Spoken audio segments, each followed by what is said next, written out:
Hello my dear friends, my name is Hugr and today I'm going to talk about shapeshifting in the Norse mythology, Icelandic literary sources and magical practices, and how does this... Such a long night. I need some mead. Those bloody agents won't buy any of me goods. Hello? Good morning? Hello, hey, whoa, hello there. I'm making a video, do you mind? Oh yes, never mind all that. What brings you to these parts? Recording a video, you know, for YouTube? The usual? Oh yes, that silly bastard used to do that. He isn't around, is he? That little bugger. By silly bastard, do you mean Hugr? Yes, the one. Now, since that tosspot isn't here to bother us. Mr. Thorson, it's me. Me who? Hugr? What? Blood? Yes, it's me, you blooming imbecile. What in the devil? How? Why? When? I'm confused. Lord, are you there? Can you hear me? Good gods, no. No one's inside me. This is me, you daft wally. What in the bloody hell happened? Well, I thought it would be funny to shapeshift and make this video a little bit different. But the thing is, I probably misread the instructions and now I'm stuck. I can't change back. Now who's the imbecile? You do to it. Here, have some of this. I always carry it with me. What is that? A potion to take you back to normal. Give it here. Do you use this a lot? Shapeshift and then go back to normal? Sometimes, just for fun. You were not that bloke from the pub trying to sell mushrooms, were you? He was acting strange. Me? No. Right. Bottoms up. Are there any side effects to this? Later on. Whoa, I can feel the change. Whoa. Hey, whoa, it worked. Thanks, mate. Always a pleasure to see you run to the bathroom. You bloody bastard!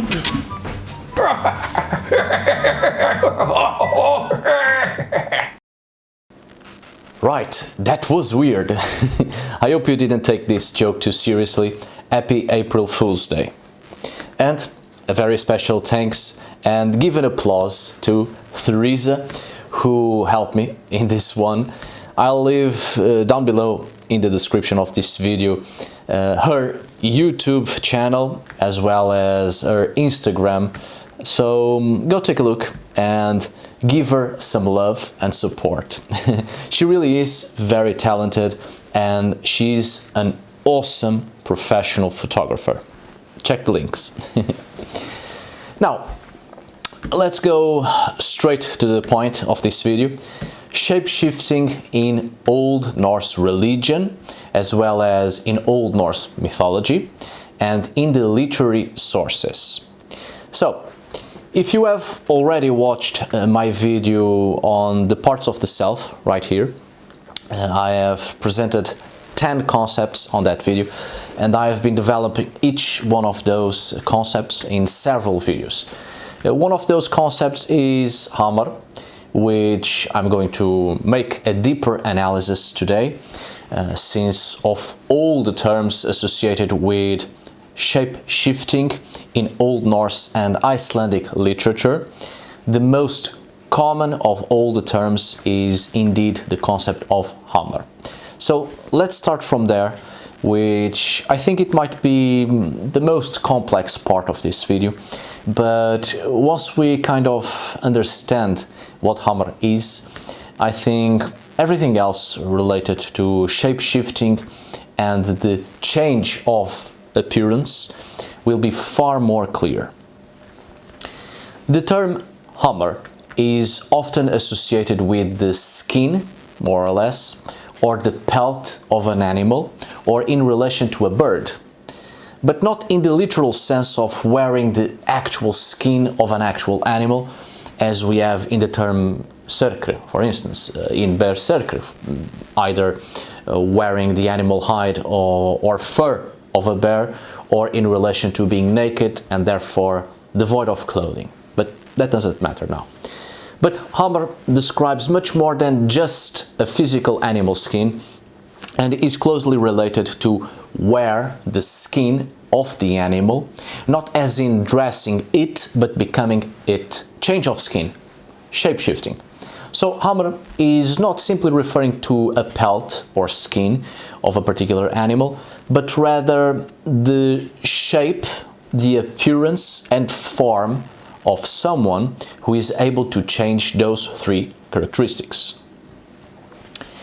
Shape changing is documented throughout Norse mythology and, well, in pre-Christian Scandinavian culture in general several times.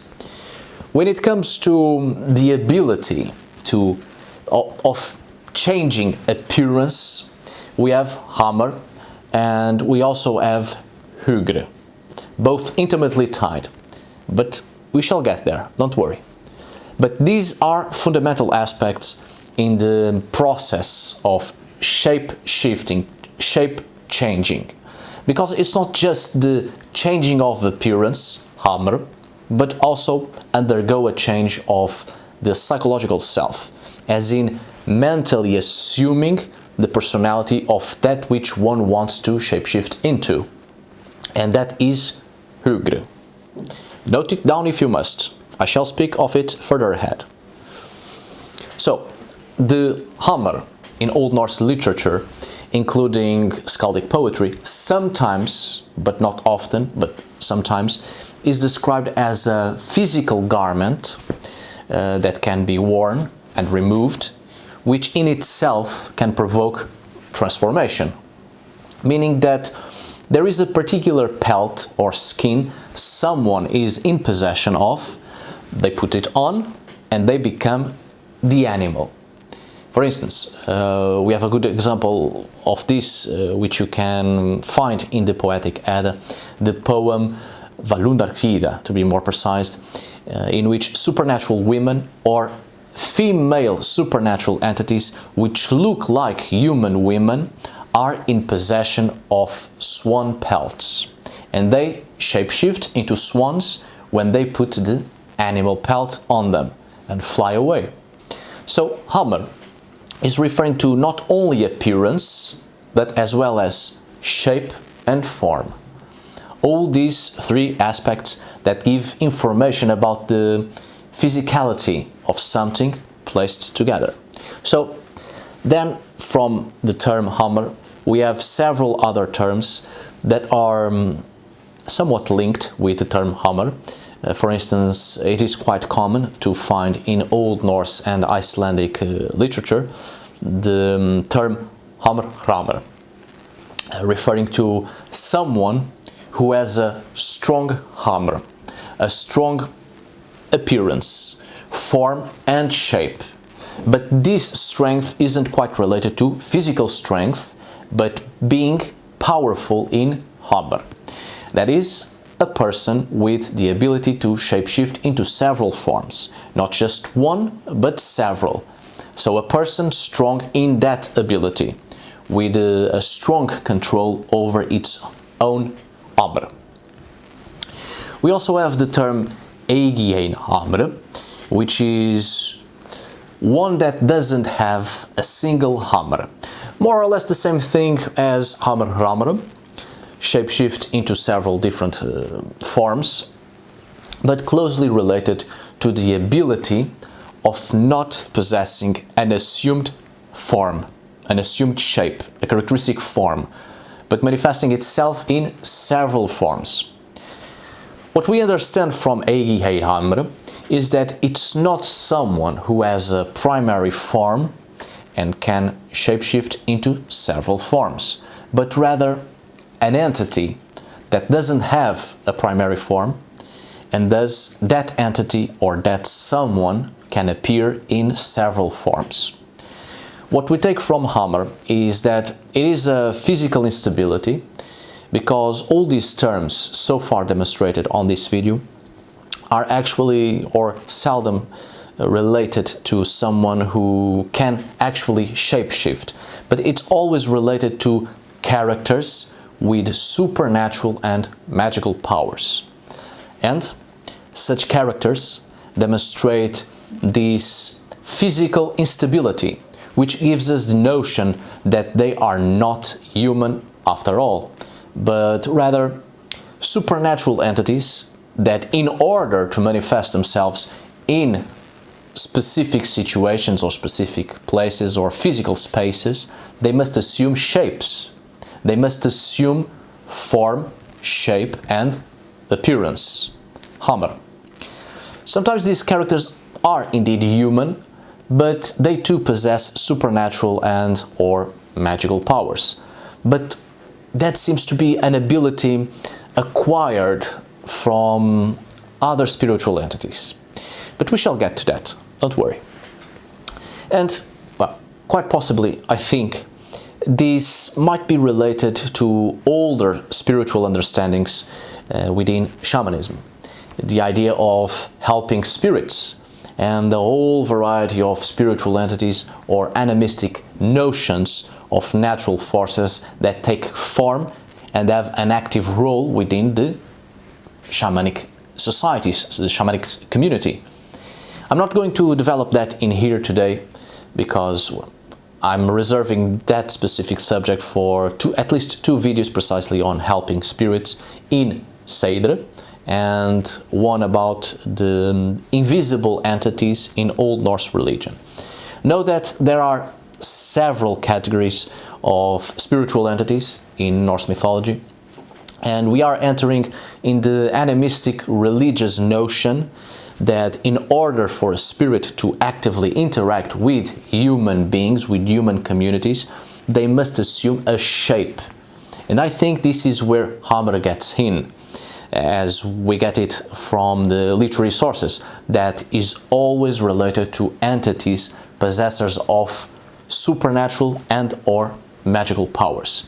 And by assuming a physical shape, they can physically interact with human beings and the physical world, and vice versa.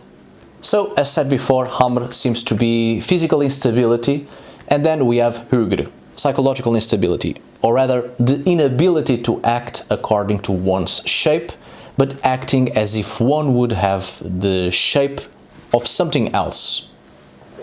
Now, Hugr, in a few words, can be described as a person's thought or direct personality. So, something closer to the essence of a person, the inner aspects of the person that makes that person who they really are. In other words, it's not the soul, but it's the individual's spirit that greatly contributes to form the psychological self. And so the psychological self inevitably will influence everything else. Even the manner in which a person presents itself and acts and speaks. As you have noticed, Hugr is related to Hugin and Hugin, one of Odin's ravens. Hugin is thought. So it's not only a helping spirit of Odin himself, but it's part of the consciousness of this divine power that is extended or can be extended. It is, after all, in relation to a raven, a bird. It has wings, metaphorically flying, because it is the thought. It is part of the consciousness. It is thinking, which has a great influence upon one's personality. So it is an extension of the self. And indeed, what we take from the sources is that Hugr, the direct personality of a person, can affect the physical form during states of high emotion. The psychological instability will have a real effect upon the physical form, the way we act, the way we move, the body language that transmits one's thoughts. So, in contrast to the physical form Hamr, we have Hugr, which is considered to be the spiritual, psychological and intellectual side of shapeshifting.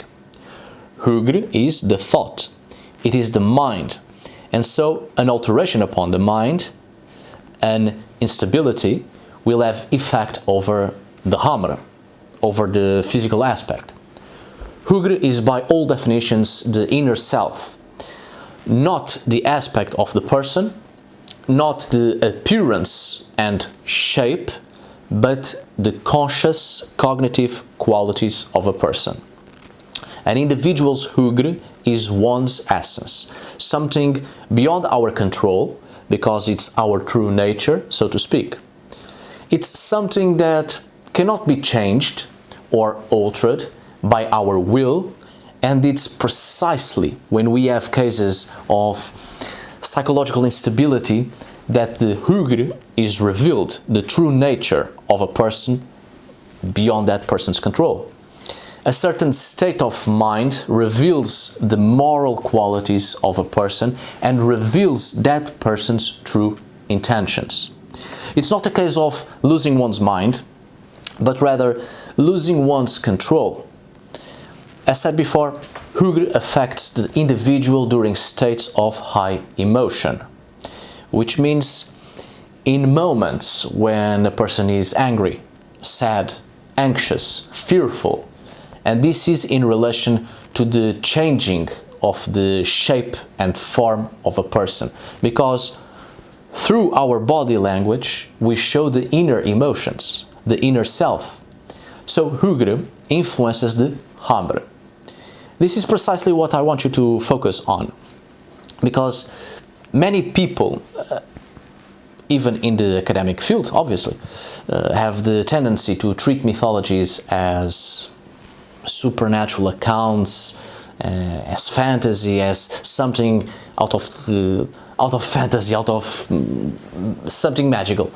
And in Old Norse literature, the shape-shifting cases have been taken too literally, as if the pre-Christian Nordic peoples were talking about actual magical shape-shifting, actual changing of appearance, when in reality they seem to have been demonstrating far more complex psychological understandings reflected through human behavior, demonstrating or the demonstration of human emotions, and through several concepts they explained the human condition. Hugr, such as Hamr, are two concepts that belong to the parts of the self, that which makes a person a person. Instead of being body and soul, the Old Norse peoples understood that the individual is far more complex, and what makes a person is precisely several factors, both physical and mental. A person is made of emotions, desires, wishes, for instance. Now, returning to Hamr, since Hugr, thought and personality, influences the physical self, we have an interesting concept named Hamfarir, which the sources give us indications as to be a sort of magical technique, or in other words, translating the term Hamfarir and according to the explanations in the sources, it is to travel in an assumed shape, which means shape-shifting, shape-changing. And as we have seen before, this shape-shifting is in relation to both mental and physical instability. So shape-shifting here, when transported to magical terms, seems to be a temporary transference of one's consciousness into the inner persona, or into an animal, often related to one's Fylgja. We shall get to that. Or specifically to a bird. So, what might also be implied here is the transference of consciousness outside the body, or the consciousness transcends the limits of the physical. Hamfarir is then related to leaving one's physical body behind. Perhaps the body lies in trance, whilst the consciousness is elsewhere, entering into the consciousness of an animal, usually a bird, but it can be other animals. But this part of the bird is interesting. Pay close attention. I don't think in part that what is implied here is the actual consciousness entering in an actual animal, but metaphorically speaking, for now. At least when shape-shifting gives us indications of flight or fast travel or journey.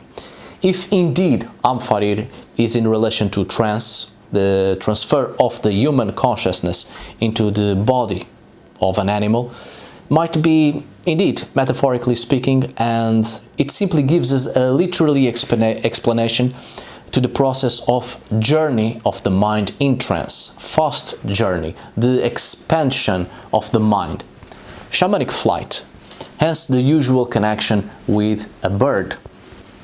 The consciousness takes wings, so to speak.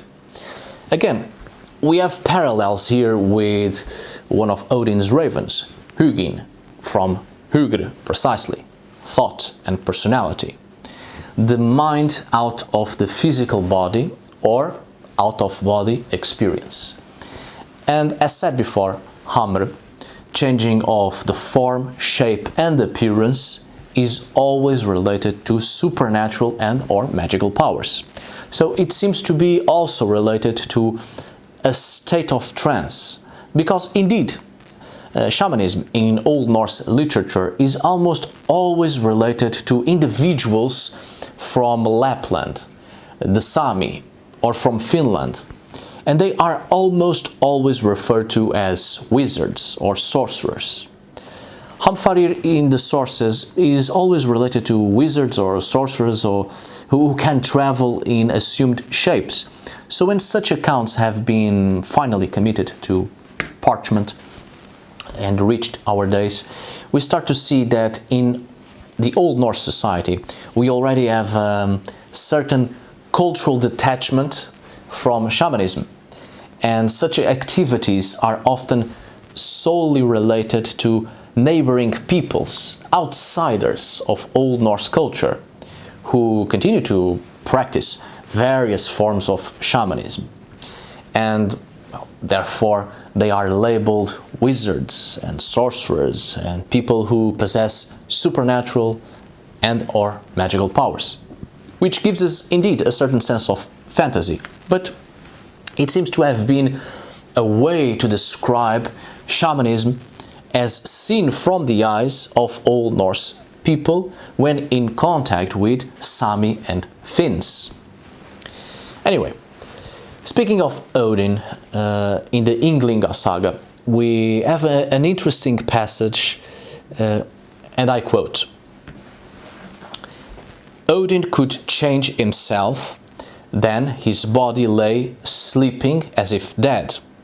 Then he became a bird, or a wild animal, a fish or a dragon, and journeyed in an instant to far-off countries in his own missions or those of other people." So, this passage in the Ynglinga saga is quite reminiscent of the activities of a shaman, as you have probably noticed. We know that in Norse mythology, Odin sends his two birds, two ravens, Hugin and Munin, and he sees from their eyes. We are not going to talk about Munin today on this video because that is another concept I will explore in the near future. But we shall remain focused on Hugin, Hugr, to send out a bird high into the air and see through the eyes of the bird. So this seems indeed to be an explanation for the process of trance and out-of-body experience, the so-called shamanic flight. And as we can see from this passage, Odin's body lay sleeping as if dead, and then he became a bird or wild animal and journeyed but we shall get to this further ahead, don't worry. I shall explore this. For now, I think the question is, why is Hugr always related to Hamr, and together related to shape-shifting, or change of shape? Or in other words, why is it consciousness related to the change of shape, form and appearance? Hamr. Well, as I've said before, the physical body, let's say the physical container, the shell, the husk that contains the essence of a person, in Old Norse was referred to, or the term is likr or liki, which is the actual physical body, the framework, the foundations, that which is unchangeable, and it is the body where the essence of the individual and every other part that comprises it inhabits in this physical body, this likr. Hamr, on the other hand, is not likr, it's not the actual physical body. Hamr is shape, form and appearance, which means if Hugr, consciousness, is able to be projected outside the physical body through a trance technique in relation to shamanism, the Hugr, consciousness, will reside on another form to be able to act outside the body.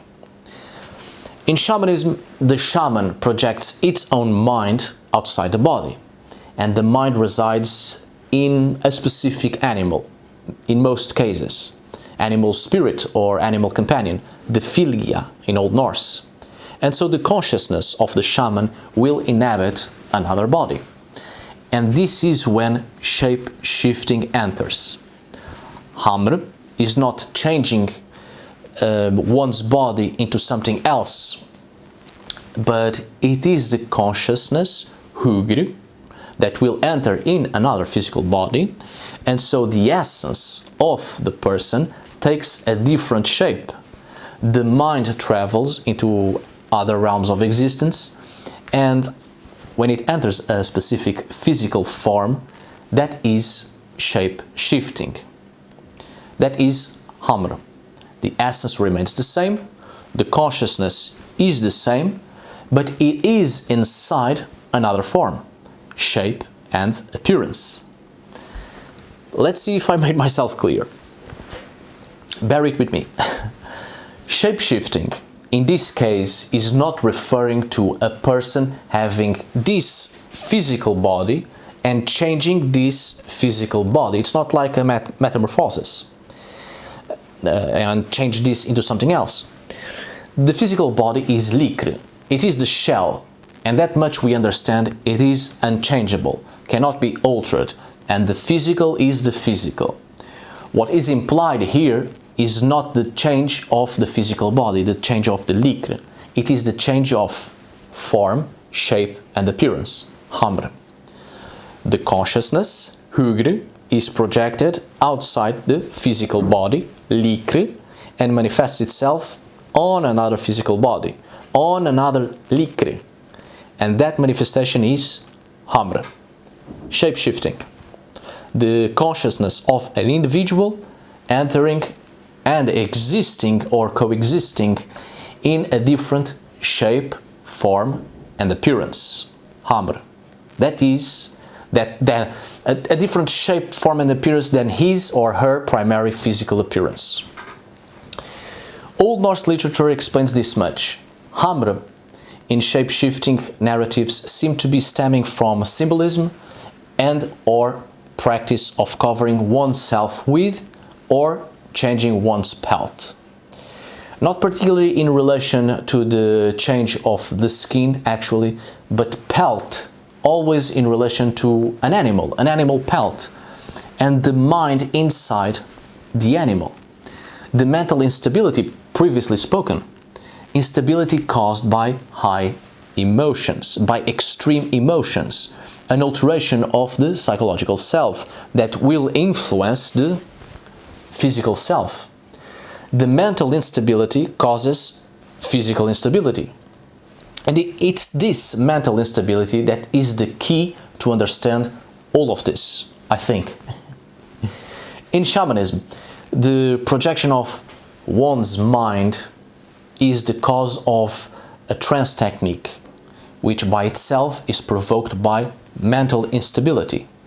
The out-of-body experience in shamanism is almost always provoked by a violent ordeal, by starvation, for instance, or being exposed to the elements, by near-death experiences that obviously creates both physical and mental instabilities and provokes a spontaneous out-of-the-body experience, which is the result of near-death experience. Of course, Hamr seems to be the oldest term in Old Norse to refer to shape-shifting, change of shape, and seems to have this deeper meaning in earlier sources. But in later sources, it seems this shape-shifting understanding of Hamr started to be forgotten and misunderstood, and we began to have actual physical shape-shifting in the literary sources, the change of the body, the change of the likri, often referred to as vera or verela o, which means to be and to become. Characters that simply become something else, change their physical shape. I think this understanding in later sources, I think this already starts to be a lack of understanding on shape-shifting present in the earlier sources. And it starts to move away from shamanism, or notions of shamanism, and other more complex animistic understandings, and start to get closer to a medieval imagery, starts to become fantasy indeed, and a misunderstanding of the Hamr in earlier accounts, which is perfectly understandable, because not only did the language changed, and obviously the entire cultural panorama changed, and the translations were taken too literally, or simply mistranslations. But as I said, even the entire cultural panorama changed. The entire religious perspectives changed a lot. And we clearly see the Old Norse societies progressively moving away from their animistic religious past and starting to adopt different religious approaches, different religious concepts. So yes, that's when shape-shifting in Old Norse literature starts to be an actual change of the body and becomes something else, rather than an understanding of the consciousness, of the mind, of Hugr, being able to manifest itself outside its physical reality. So when animistic understandings start to be replaced by other religious conceptions, indeed, shape-shifting in Old Norse literature and Icelandic literature, medieval literature, becomes a purely physical transformation, temporary or not, depending if the person in question takes off literally the pelt of an animal he or she is wearing. But I've spoken about Odin already, so let's take a look at that god and in relation to precisely shapeshifting. In Old Norse mythology, two of the most fabulous shapeshifters are Odin and Loki. Odin is the master of Seidr magic, and he possesses the transformative powers of shapeshifting, which are also in line with Seidr magic itself. Odin is the chief shape changer of Old Norse myths. As previously said, that quote from the Ynglinga saga, Odin could change himself, his body lay as if sleeping or seemingly dead, and he then assumed several forms and journeyed into far-off lands on his own errands or those of others. Here we seem to have, on one hand, the power to disguise himself, disguise his appearance, his physical appearance, as a means of deception. And on the other hand, the capacity to lie down as if in a trance, while some part of the consciousness of this god leaves the body and travels far off, vast distances, in an assumed animal shape for whichever purposes. Of course, this is not the only source that describes Odin's shape-shifting capacities and abilities, or shape-shifting power. In Skaldskaparmál, within the Prose Edda, we have the famous account of the theft of Odrorir, the mead of poetry. In this account, Odin turns into a snake to get closer to the mead of poetry, and when he is in possession of the mead, he turns into an eagle and flies away with it. It's particularly interesting, the shape changing into a snake, as the snake or serpent are the animals commonly associated in shamanism with the animal of deep wisdom, such as the salmon, which Loki at some point has an account in which he transforms himself into a salmon. But the snake or the serpent, and also the salmon, or fish in general, are usually the helping animal spirits a shaman seeks or transforms himself into to seek knowledge in the underworld, or on the other side, as the underworld is often associated with the depths of the earth, precisely where the mead of poetry, which gives great wisdom, was kept, inside the earth, inside a mountain. And the underworld, in many cases, is also in the depths of a body of water. Such is the case of, or in Sami shamanism and animistic worldviews from Lapland, in which the underworld is in the bottom of a bottomless lake, down in the depths. And both the shaman, the Sami Noaidi, and the community in general do give offerings to fish, or fish offerings to see these stones, and there is a continuous observance of the behavior of fish in lakes, and all these performances are means of obtaining something beneficial for the community and given by the divine through these means of connection related to fish. And then, of course, after Odin takes the mead of poetry, he transforms himself into a bird, an eagle, as we have seen before, the connection with shamanic flight and the bird form as a metaphorical relation with the journey of the soul while in trance state. And then, of course, we have Loki, the second god in Norse mythology, strongly associated with shape changing in literature. Loki is described as turning into a female horse in Gylfaginning, a seal in Skaldskaparmál, a salmon in Gylfaginning again, able to transform himself into a fly even, as it is described in a chapter of Olaf's saga Tryggvasonar. We have, of course, obviously, other gods from the Norse pantheon who can shape change as well. For instance, Heimdallr is said to assume the shape of a seal in order to battle against Loki, precisely. And the goddess Frigg can shapeshift into a crow in the saga of the Volsunga saga. Freyja possesses a cloak of falcon or hawk feathers, with which one can shift his or her shape into that of a falcon or hawk. So, this is all particularly interesting, the change of form and shape and appearance of the gods, and always related to some sort of animal. An idea of supernatural metamorphosis, which could occur either through the help of a physical medium, a cloak or a pelt, or with the help of sorcery, or possessing magical abilities or magical powers. So this leads me to talk a little bit about shape-shifting into animal or creature form. Let's see. As we have seen previously, Hamr and Hugr are intimately tied and both are essential for the process of the transformation of the self, both physically and spiritually or psychologically.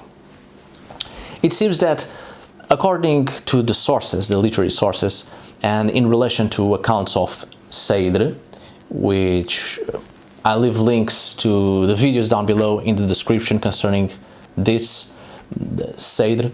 Well, anyway, it seems that the transfer of the mind into a physical animal body implies that the shape changer becomes a new creature by entering the other, and the mind resides in the subconscious of the other, while the essence or spirit of the creature, of the animal, manifested, will now reside within the original, seemingly dead or sleeping body of the shapeshifter.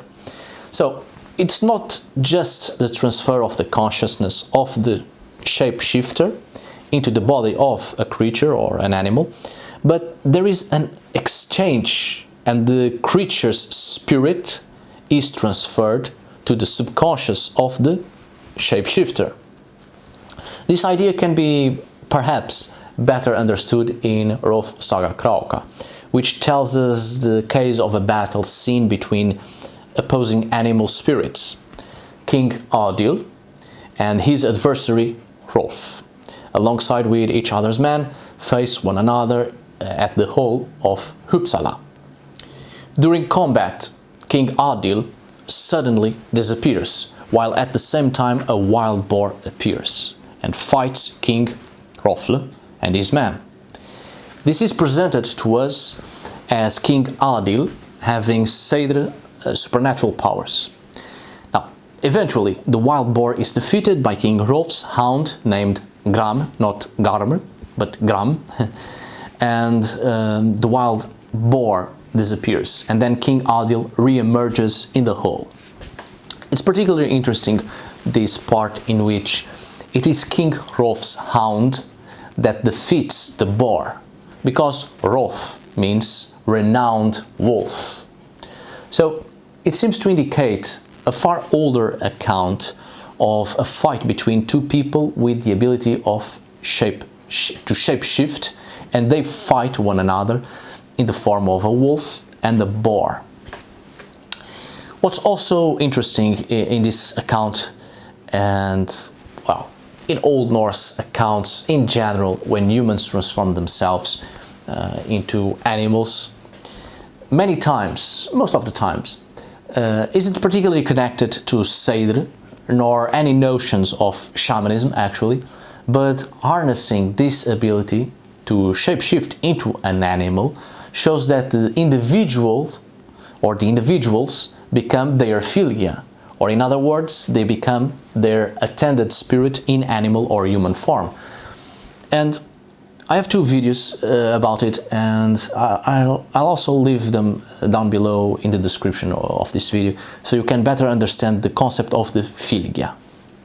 So, in this particular account, King Adil's Fylgja was the wild boar, and King Hrolf's Fylgja was the wolf or hound.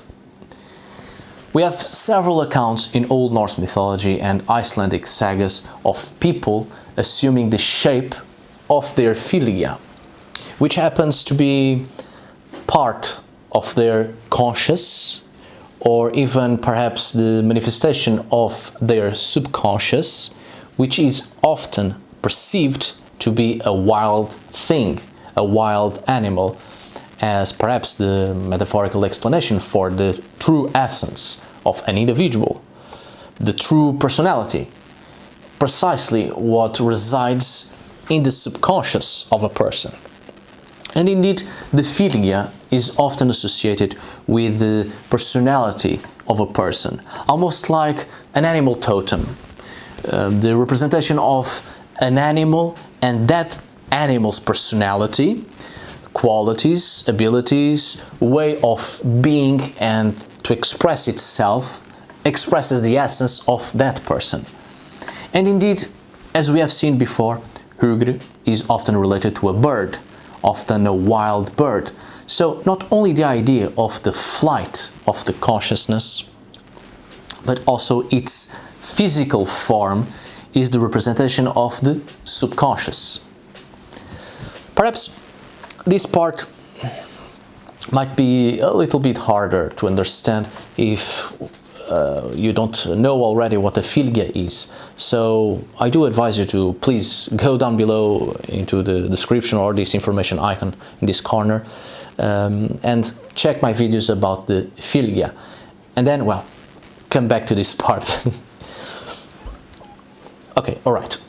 In general terms, the Fylgja not only is a sort of familiar spirit, often understood in medieval folklore to be the companion of witches, but the Fylgja is also generally perceived in an animal or human form by those with second sight, of Seidr.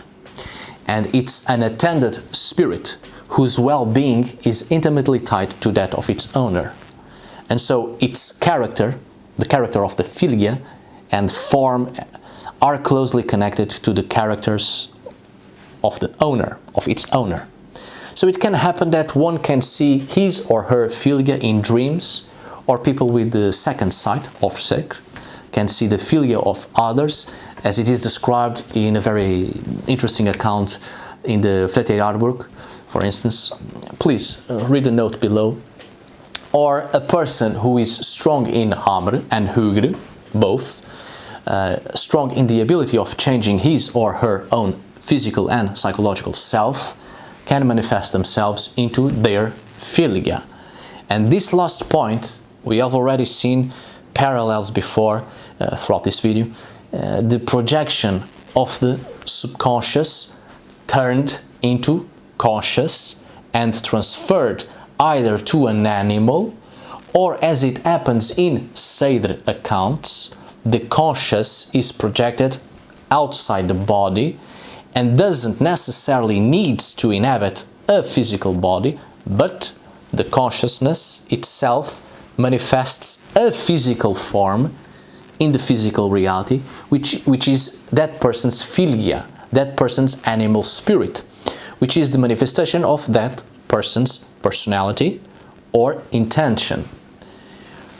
Not sure if I said this already, but down below in the description of this video you have 3 links to videos on Seidr where I explain this manifestation and projection of the consciousness related to the Fylgja, to the in the form of an animal.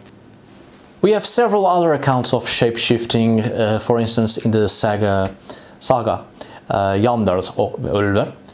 2 brothers are fleeing from the king, who is an unpleasant monarch with supernatural powers. While the brothers are fleeing, the king pursues their ship in the form of a walrus.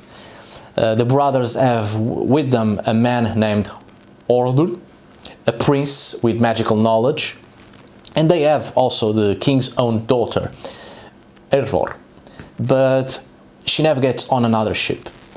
Now, the prince specifically says that they should not call upon his name, or otherwise he would die.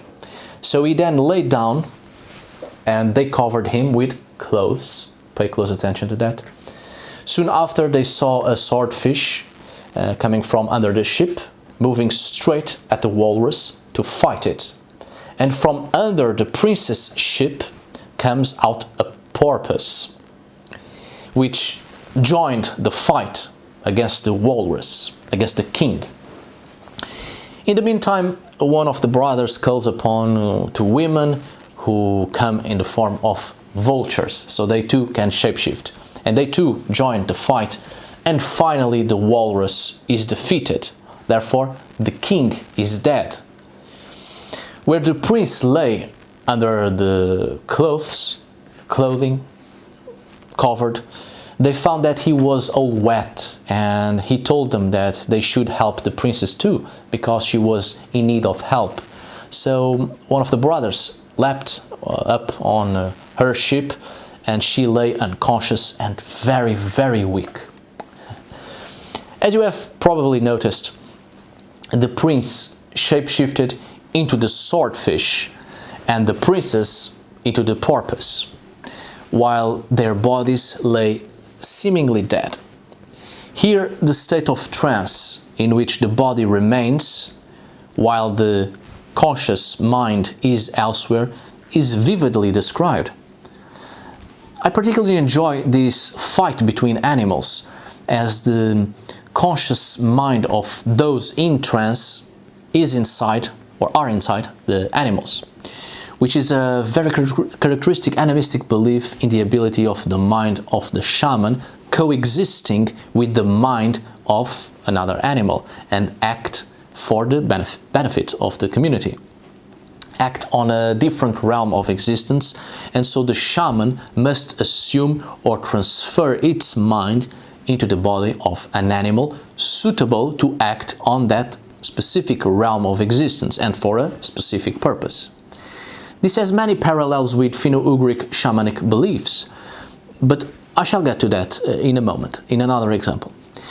And I also find it interesting, the physical weakness after all this effort, after being in trance, and the fact that they should not call upon the name of the person that was in trance beneath the clothes, to avoid waking up the person from trance, and the person would have failed the mission. Again, this has parallels with Sami shamanism and accounts of the assistant of the shaman having to call upon the shaman's name to bring his or her spirit back to the body while in trance, which is also reflected in the accounts of the Norse Volva, in the song Vardlokur, for instance, which is the song to call the spirits, call upon the spirits, which in fact shows that a certain melody, probably high-pitched melody, was sung to wake up the Volva from her trance, as we have expressed in the account of Eric's Saga Rauda. It's a very good account. I'll put a note here concerning this song, so please pay close attention to that, to the note. Just a note this time to avoid breaking the logic of my speech. So, the parallels with Finno-Ugric mythologies. For instance, among the Lapps there was the belief that the spirit of a shaman can leave his body and act as a tutelary spirit that can be used against his enemies. In fact, among the Lapps, from Lapland, there are a couple of accounts of two shamans or more fighting one another, either in the form of reindeers or bulls, even whales.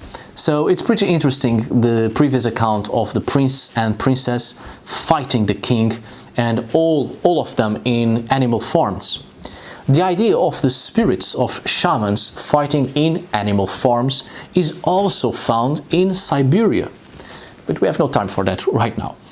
Anyway, more often than not, such accounts are taken as pure fantasy, but we must remember that these Old Norse accounts not only have a deeper meaning, but they indeed hold truth in them, and remote to an animistic past, and also the understandings and beliefs expressed in these accounts of the contemporary cultural syncretism between the neighboring peoples around Old Norse culture, the Old Norse cultural reality.